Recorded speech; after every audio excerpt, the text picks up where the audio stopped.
Olá, eu espero que todos estejam bem. É com bastante alegria e satisfação que nós estamos aqui mais essa semana, dando continuidade aos nossos estudos, conhecendo a filosofia espírita através do Livro dos Espíritos.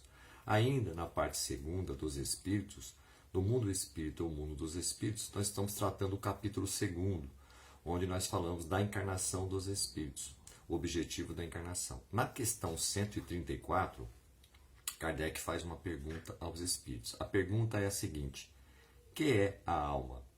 Vem a resposta: um espírito encarnado. Kardec faz outra na sequência, né? Que era a alma antes de se unir ao corpo? Espírito é a resposta.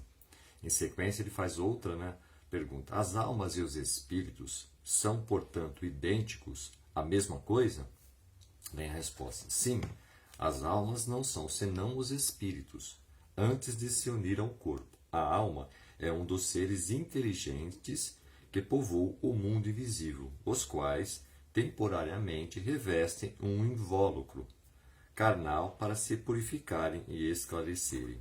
E aqui finaliza a resposta, né, dos espíritos a Kardec. Miramês faz um comentário, né, a essa resposta. Então ele traz o seguinte, né, no início do comentário ele diz a alma, né, o tema. Desde o movimento da razão que o homem sente e começa a compreender a existência da alma, até olhar para as estrelas, desponta no seu coração a saudade da pátria de onde veio. A razão nos diz que corpo algum pode viver sem um princípio inteligente que o sustente e guie nos caminhos da ascensão. Diz-nos o Livro dos Espíritos que a alma é o mesmo espírito quando se manifesta no indivíduo carnal.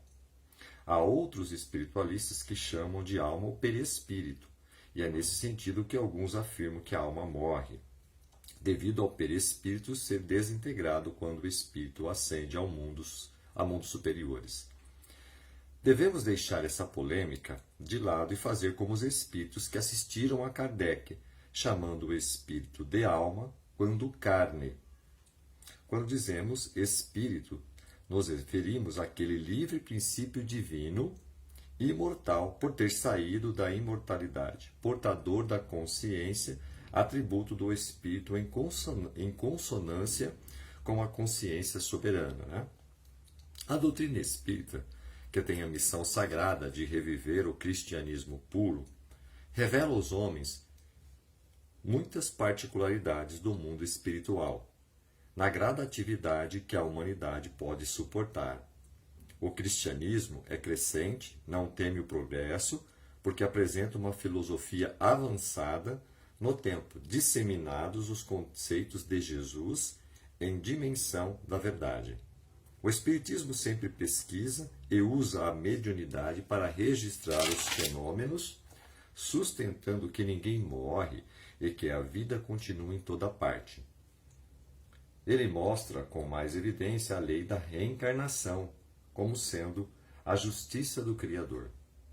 Voltando às origens, o espírito é sempre espírito e as vidas sucessivas mostrar-nos-ão como nele despertam os valores, os talentos citados no Evangelho, como um crescimento infinito e cada vez mais livre da tortura da ignorância. Sentimos-nos felizes com a imortalidade da alma. É por isso que a doutrina dos Espíritos avança de uma maneira extraordinária. Ganha corações por todos os lados sem oprimi-los. Expõe os conceitos que afirma, deixando o Espírito à vontade nas escolhas. E esse, por intuição divina, na sua maturidade, escolhe a verdade e aceita a palavra do Cristo em espírito e verdade. O espírito reveste de corpos tantos quantos forem necessários para o seu despertamento. Deus criou os processos de crescimento da alma, deixando para ela uma cota de esforços, que somente ela pode fazer para o seu próprio bem. Estamos caminhando para um entendimento maior sobre as leis espirituais, e o espírito se aproxima cada vez mais dos homens, a lhes mostrar a vida do mundo espiritual. E a alegria que devemos sentir a chegar à pátria verdadeira com o dever cumprido e a consciência em paz. devemos cuidar mais da ciência do espírito, no sentido de que o coração não se senta só no empenho de conquistar a felicidade. Então, ou seja, pessoal, finalizando aqui, né, este comentário de Miramês. Nós sabemos que a alma é o ser encarnado, ou seja, a alma é quando o espírito está encarnado, né, no corpo físico, nesta existência. E o espírito é o ser desencarnado, o ser imortal, ou seja, está no mundo, né, dos espíritos. Né? Então, esta é acho que uma separação importante, né? Porque alma e espírito é a mesma coisa, mas de uma maneira um pouco mais assim, para contextualizar, né, o que foi dito aqui na resposta dos espíritos a Kardec, é que a alma é quando nós estamos encarnados no corpo físico, e o espírito quando não está encarnado, ou seja, ele está livre, né, vinculado ao mundo dos espíritos. Isso é um ponto importante, tá? Então é assim que nós devemos contextualizar, né, esta resposta.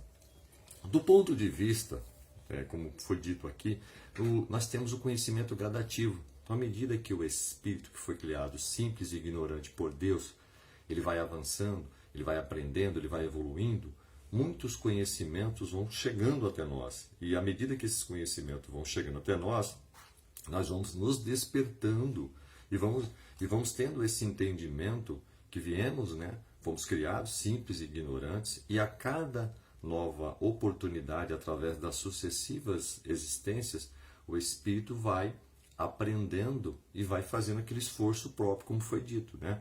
Temos uma cota de esforço próprio, esse esforço próprio depende da vontade de cada um de nós. Ou seja, quando somos espíritos e encarnamos no corpo físico, né, precisamos trabalhar no nosso desenvolvimento espiritual, no nosso conhecimento intelectual, mas o espírito necessita da encarnação, né, para que ele possa ser provado, para que ele possa ser testado se aquela lição, se aquela conduta, se aquele vício já foi largado, né, se aquela vicissitude já foi ultrapassada. E a partir daí ele continua avançando, ele continua progredindo.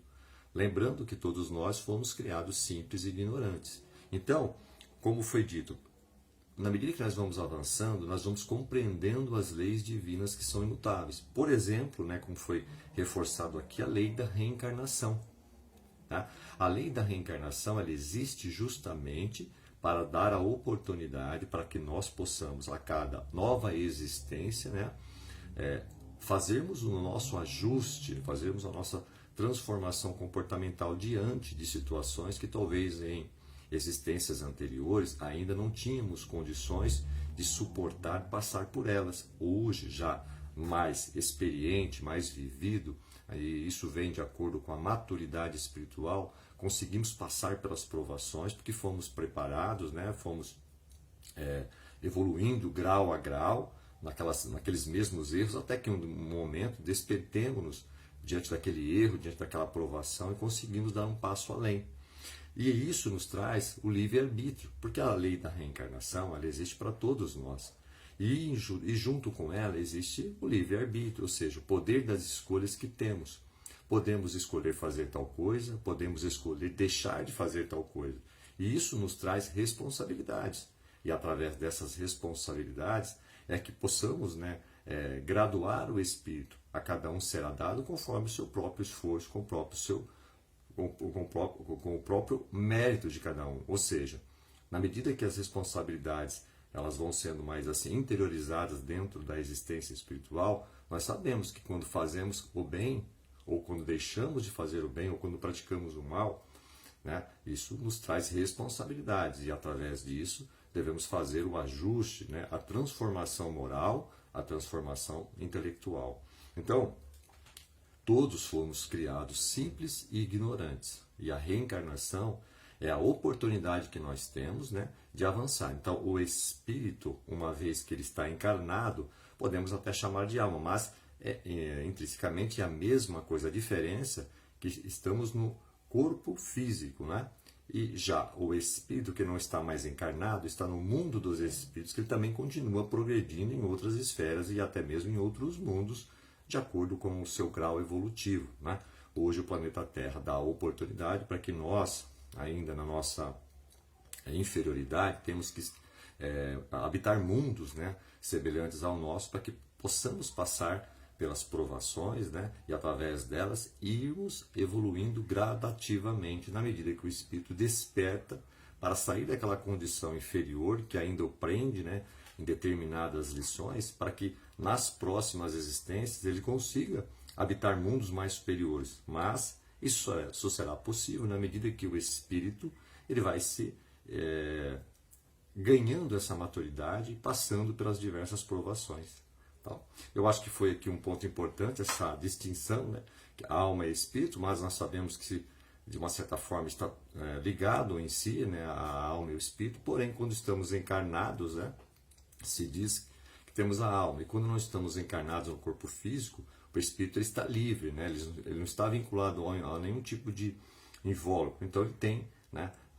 Ele pode habitar mundos mais superiores, mas ele continua também evoluindo, aprendendo, né? Progredindo, até que nós todos alcancemos, né? Um espírito de ordem feliz. Mas para isso temos muito a ser percorrido, né? E o espírito ele vai avançando conforme ele vai tendo vai tendo a oportunidade de passar pelas provas, né? E através delas ganhando essa maturidade, essa evolução gradativa, como foi dito aqui. Ok? Eu agradeço mais uma vez a oportunidade, espero que tenha sido uma lição muito contributiva e até a próxima semana, se Deus quiser.